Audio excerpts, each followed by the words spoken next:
அஸ்ஸலாமு அலைக்கும் வரஹ்மத்துல்லாஹி வபரகாத்துஹு. திருக்குர்ஆன்ல அல்லாஹ் பல இடங்கள்ல மழை பற்றி சொல்றான்.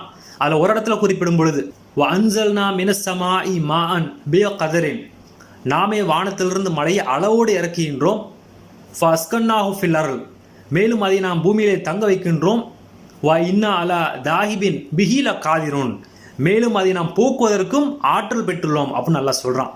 அப்போ பார்க்குறோம், சில நாள் கடுமையான பயங்கர மழை பெய்யுது, சில நாள் வெறும் தூரல் மட்டும் அடிக்குது. இப்படி மழையை பொறுத்தவரையும் அல்லாஹ் தான் இறக்குறான்.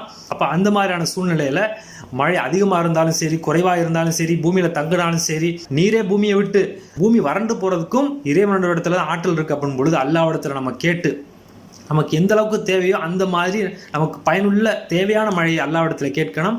அப்போ இந்த ஒரு யதார்த்தத்தை புரிந்து கொண்டு அப்படிப்பட்ட அந்த பயனுள்ள மழையை இறைவனிடத்தில் கேட்டு பெறக்கூடிய மக்களாக அல்லாஹ் நம் அனைவரையும் ஆக்குவானாக. அஸ்ஸலாமு அலைக்கும்.